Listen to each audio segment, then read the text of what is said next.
All right? So most people fail because they never question the system. They just accept what they're told, follow the rules, play the game. And they never get anywhere because they're operating on someone else's programming. But independent thinkers, they fail for a different reason. They question the system. And that's good, that's necessary, but then they stop. They get stuck right there.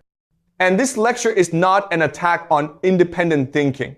I need to be clear about that from the start. Independent thinking is rare. It is necessary. And without it, nothing else in this series would even matter. You have to be able to see through the bullshit before you can do anything else. But here's what most people don't understand. Independent thinking is not a destination. It's a transition state. And like most transition states, it's fundamentally unstable. You're not supposed to stay there. What I want to explain today is why so many intelligent, perceptive, independent thinkers stall out, fragment, or just quietly disappear after they wake up. And more importantly, why elites are specifically trained to exit this phase quickly, deliberately, and without taking damage. This failure, and I want you to hear this clearly, this failure is not moral. It's not that you're a bad person. It's not intellectual either. It's not that you're not smart enough. It's procedural. You're following the wrong procedure. You're getting stuck in a phase that was only meant to be temporary. So let's talk about what's actually happening when someone becomes an independent thinker and why that's both necessary and dangerous. So let's start with what independent thinking actually does, because most people misunderstand this completely. Unprogramming feels powerful. It feels like progress. And in a way it is, but not in the way you think. It feels powerful because it removes something. You remove false narratives that you were told your whole life. You remove inherited assumptions that you never consciously chose. You remove social scripts that never truly fit who you actually are. And this removal, this deletion of programming produces clarity. You can suddenly see things you couldn't see before.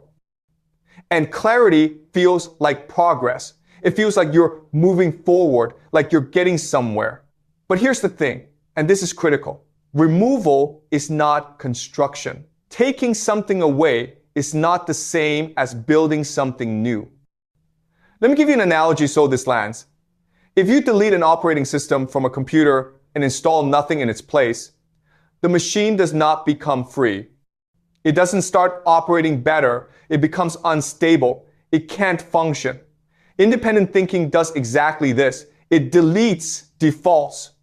It removes the programming, but it does not install new ones. It leaves you in this weird liminal space where you can see clearly, but you can't act effectively. That is the first misunderstanding that traps people. They think that removing the programming is the end goal. They think that seeing through the system is the victory, but it's not. It's just the first step. And if you stop there, if you think you're done, you're actually in a more vulnerable position than you were before. Because now you don't have any operating system at all. You're just floating. So let's talk about what that actually feels like and why it's so seductive. Here's something you've probably experienced if you've gone through this process. Independent thinkers often feel mentally ahead of others. And in a sense they are. They see contradictions that others ignore. They notice incentives that others deny. They recognize patterns that others are still arguing about. They're watching people debate things that seem obvious once you see them. And that creates this feeling of being ahead, of being further along than everyone else. You're seeing things they can't see. You understand things they don't understand. But here's the brutal truth. Insight does not equal traction. Understanding something does not mean you can do anything about it. Let me make this concrete. Understanding why the maze exists does not help you exit it. Knowing the rules of the game does not mean you are playing it. You might understand the entire structure of power in your industry, But if you have no position in that structure, your understanding is just spectating. Many independent thinkers confuse clarity with movement. They think because they can see clearly, they must be moving forward. But clarity without structure produces paralysis. You can see all the moves on the chessboard. You can understand why each piece moves the way it does. But if you're not actually in the game, if you don't have pieces on the board, your understanding doesn't matter. And this is where a lot of really smart people get stuck. They become analysts instead of participants. They understand everything and do nothing. So let's talk about why this happens. Why this phase feels so complete when it's actually incomplete. The first major realization produces what I call a false summit. And this is really important to understand because it's where most people get stuck. It feels like arrival. You hit this moment where everything clicks. Now I see it. Now it makes sense. Now I'm free. And this phase, this moment of realization is chemically rewarding. Your brain is literally releasing dopamine. You feel confident. You might even feel superior to people who haven't figured it out yet. And elites, people who've been trained in how to navigate these transitions, they recognize this phase as extremely dangerous. Why? Because it feels complete while being incomplete. It feels like you've arrived when you've only just started. You feel like you've reached the peak when you're actually on a false summit and the real mountain is still ahead of you.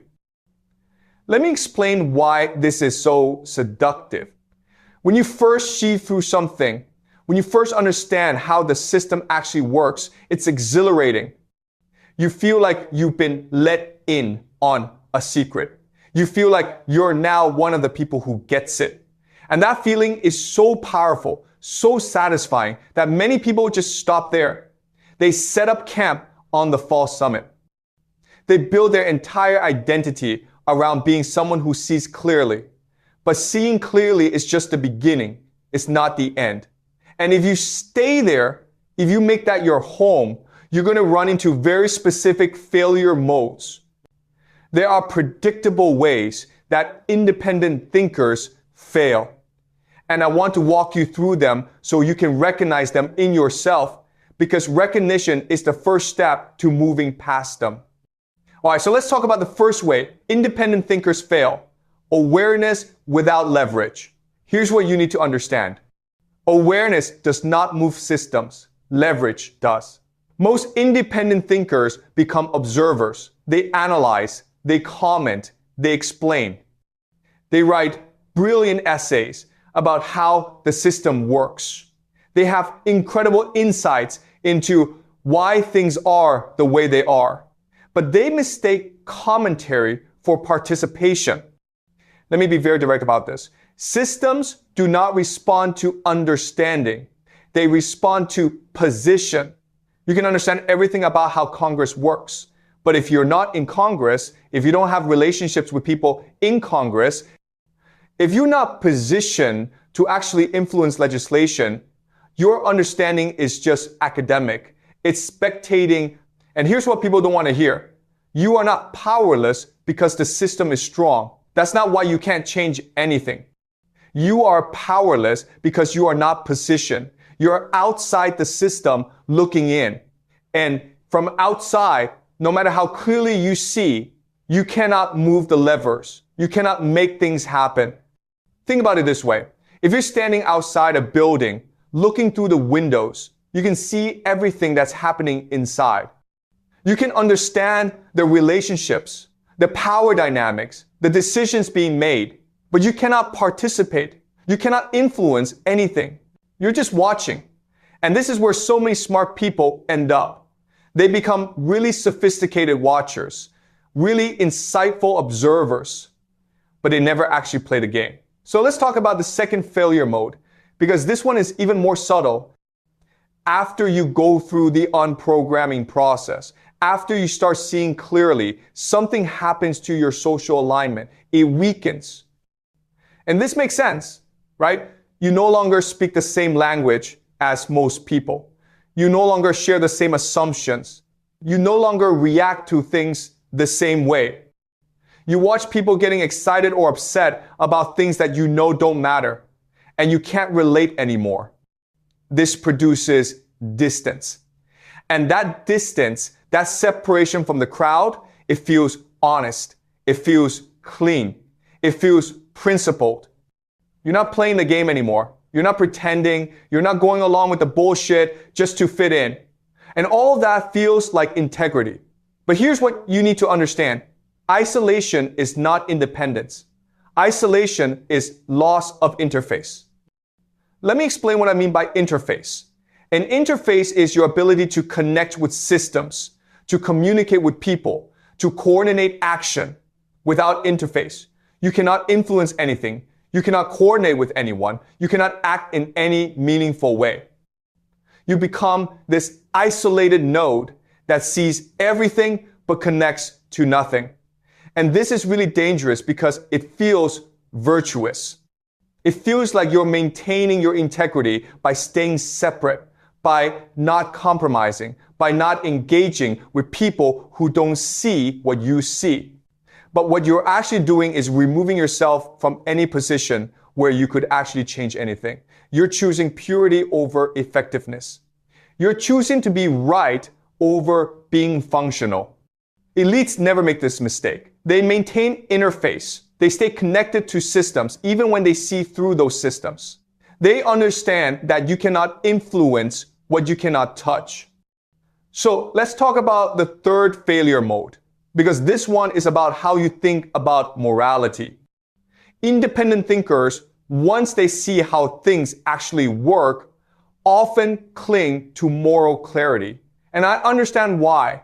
You see hypocrisy everywhere. You see corruption. You see manipulation. You see people doing things that are clearly wrong and they're succeeding because of it. And you refuse to compromise. You draw hard lines. You say, I will not do that. I will not participate in that. I will not be complicit. And this feels noble. It feels like you're maintaining your principles in a world that has none. But here's what you're missing. Systems do not operate on moral clarity. They operate on trade-offs. Real decisions in complex systems are not between good and evil. They're between bad and worse. They're between helping some people and hurting others. They're between short-term harm and long-term benefit. Power is not immoral. I need you to hear this. Power is post-moral. It operates in a space where every choice has costs, where every decision involves trade-offs, where moral clarity is actually a luxury that creates worse outcomes. Those who cannot tolerate ambiguity cannot operate complex systems. If you need every decision to be morally clean, you cannot handle the actual environment where power operates. Moral rigidity becomes a structural weakness. It prevents you from participating in situations where you could actually make things better.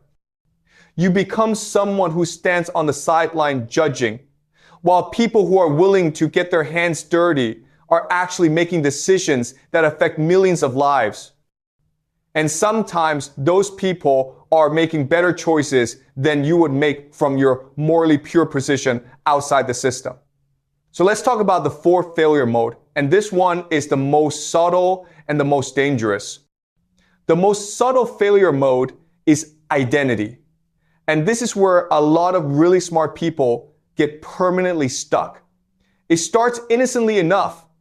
I am an independent thinker. I see through the system. I'm not like the others. You start defining yourself by your awareness. Your identity becomes built around being someone who sees clearly. And when insight becomes identity, flexibility ends. You cannot change because changing would threaten who you are. You cannot engage with the system because engaging would contradict your self-definition. You cannot adopt new strategies because your strategy has become your identity. Elites never make this mistake. They never attach identity to awareness. They treat awareness as a tool, not a self-definition. Think about what this means practically. If being an independent thinker is who you are, then any suggestion that you need to move past that phase feels like an attack on your identity. Any suggestion that you need to engage with systems you've rejected feels like you're being asked to betray yourself. But identity freezes movement. It locks you into a position.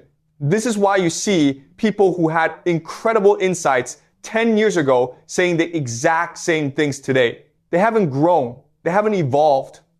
They haven't moved. Because moving would mean letting go of the identity they built around being the person who sees clearly. And they can't do that because they don't know who they'd be without it. So now let's talk about why elites don't get stuck in this trap. Because they're taught something very different. Elites are trained to enter awareness briefly. This is really important. They're not taught to avoid awareness.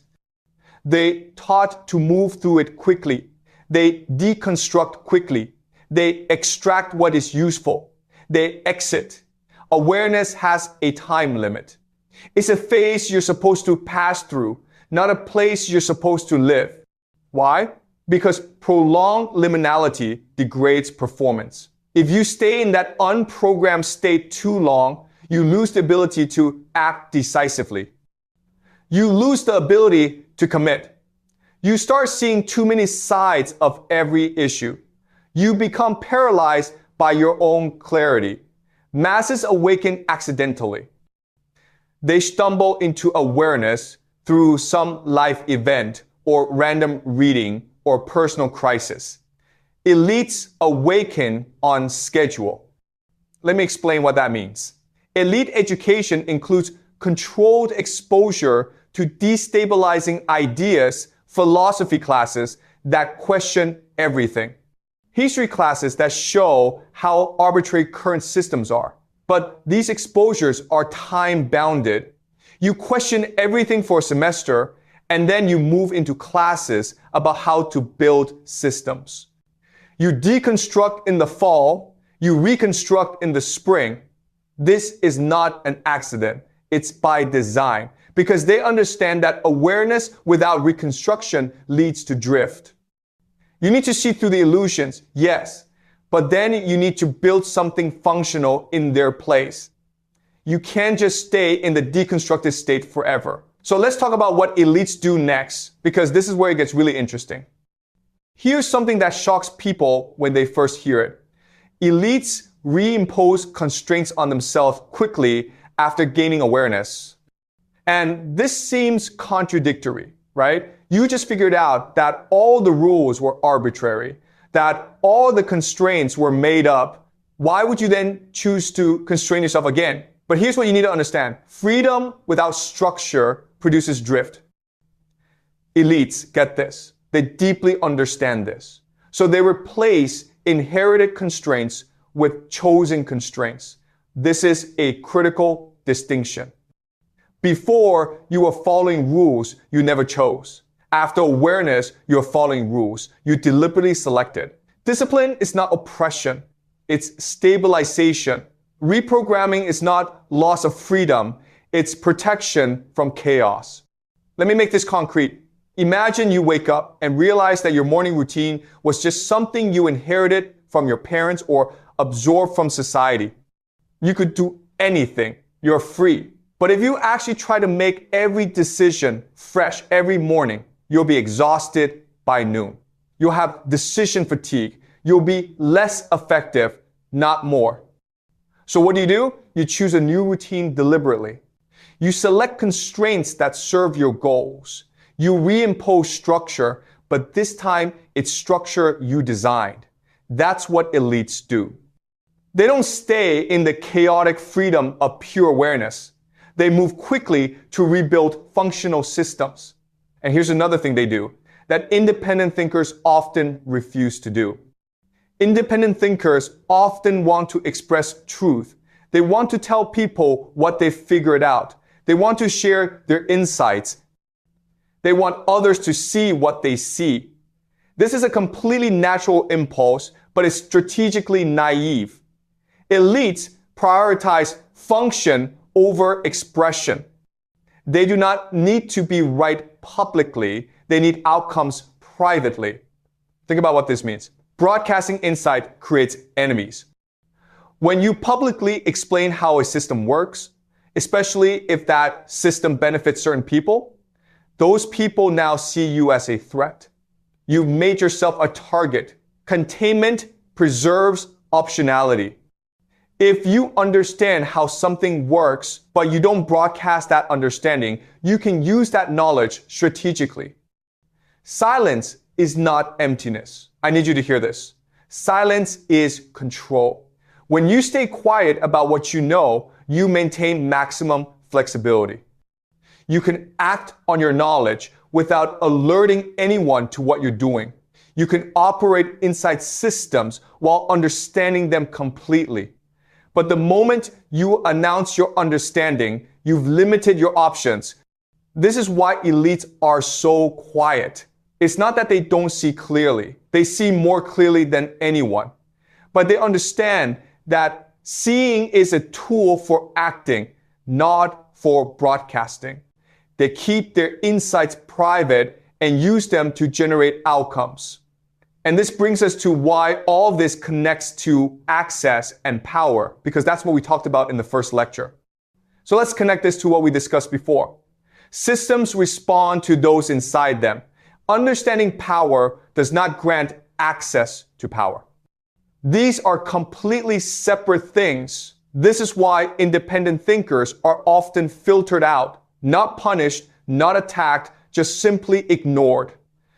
They're outside the system, so the system doesn't respond to them.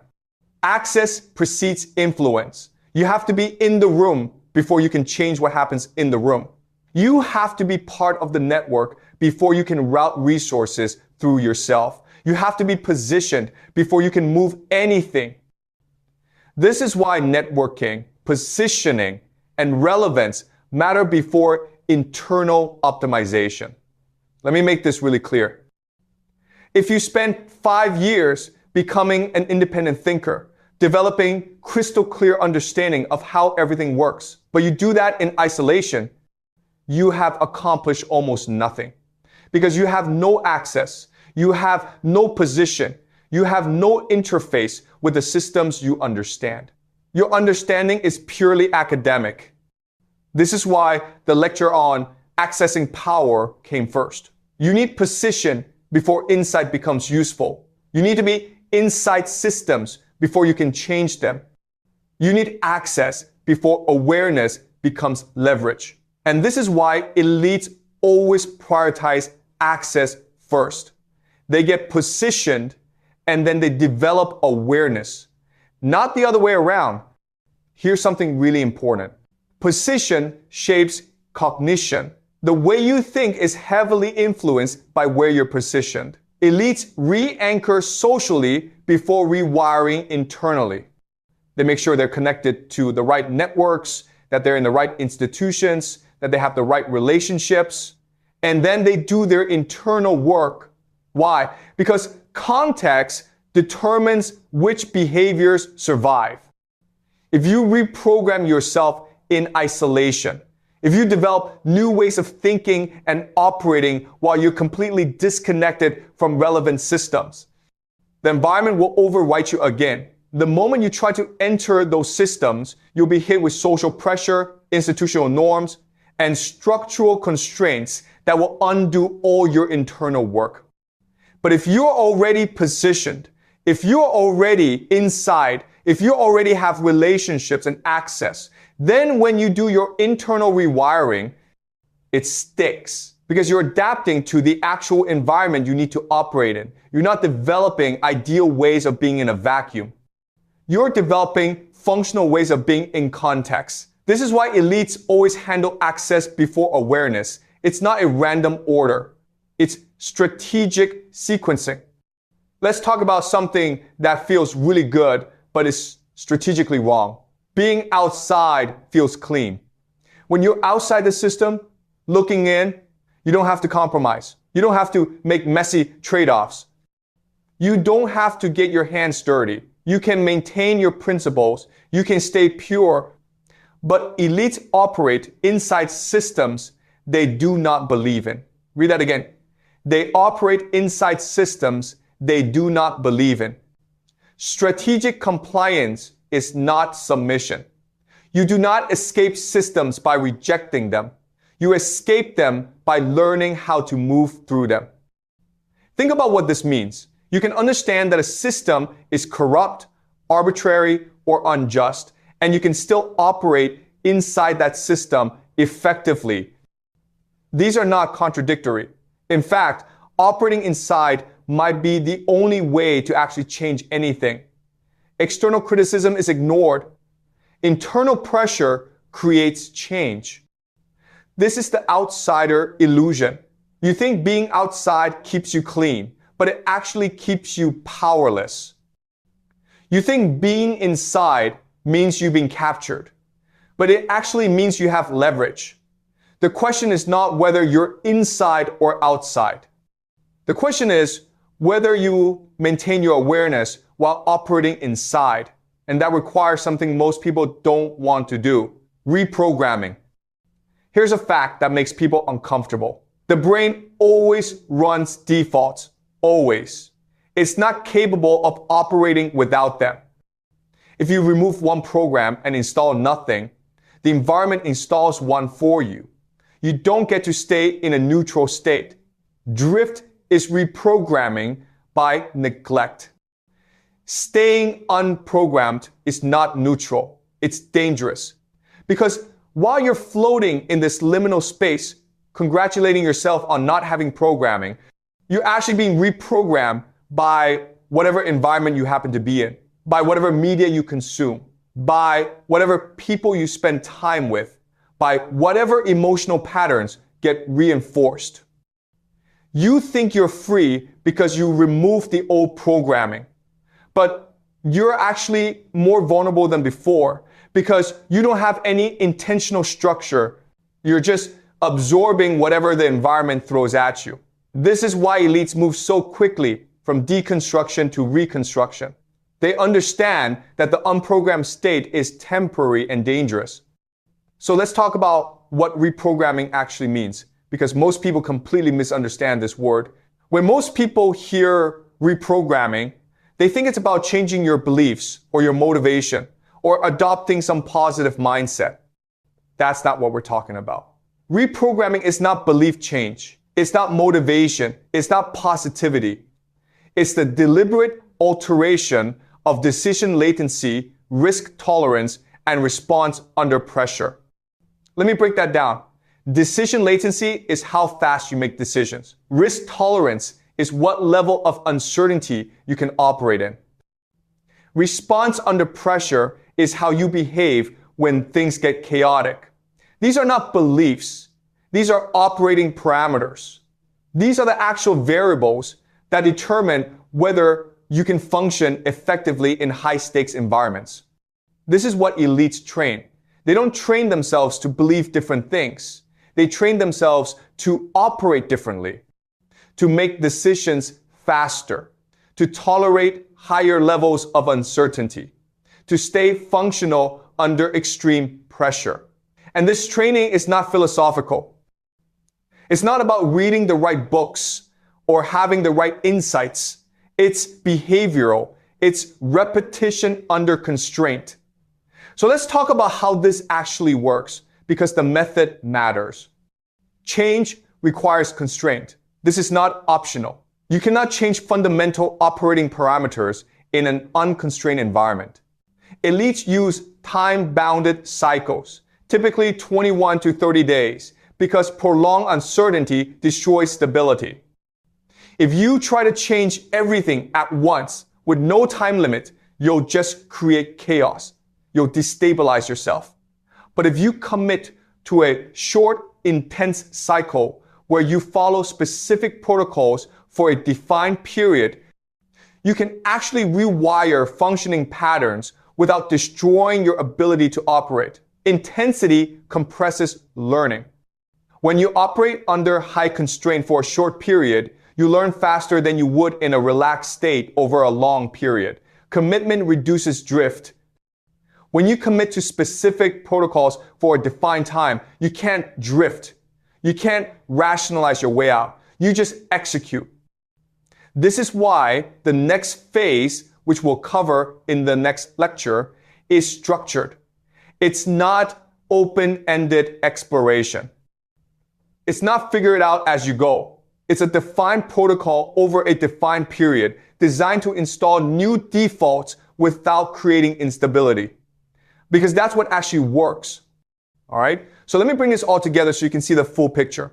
Independent thinking removes illusions. That's what it does. That's its function. It clears away the bullshit, the false narratives, the inherited assumptions. But it does not create power. Power emerges after three distinct phases: awareness, access, and disciplined reconstruction. Unprogramming clears the ground. That's phase one. You remove what doesn't serve you. You see through the illusions. You gain clarity. Networking restores interface. That's phase two. You position yourself inside systems. You build relationships. You gain access. Reprogramming installs functional defaults. That's phase three. You deliberately design your operating parameters. You train new responses. You build new capabilities. Most people stop after phase one. They think awareness is the goal. They set up camp on the false summit. They build their identity around being someone who sees clearly, and they go nowhere. Elites move through all three phases quickly. They deconstruct, they position, they reconstruct, and they do it fast because they understand that each phase has a time limit. So let me close with this. Independent thinking is necessary. It is not sufficient. Power does not come from seeing clearly. It comes from rebuilding deliberately after awareness, after access, and before the system reshapes you again. In the next lecture, I will break down the 21-day reprogramming phase elites use to move from insight to control without instability. We'll talk about the specific protocols, the exact methods, and why this phase is so compressed and so intense. Because now that you understand why reprogramming is necessary, we need to talk about how it actually works.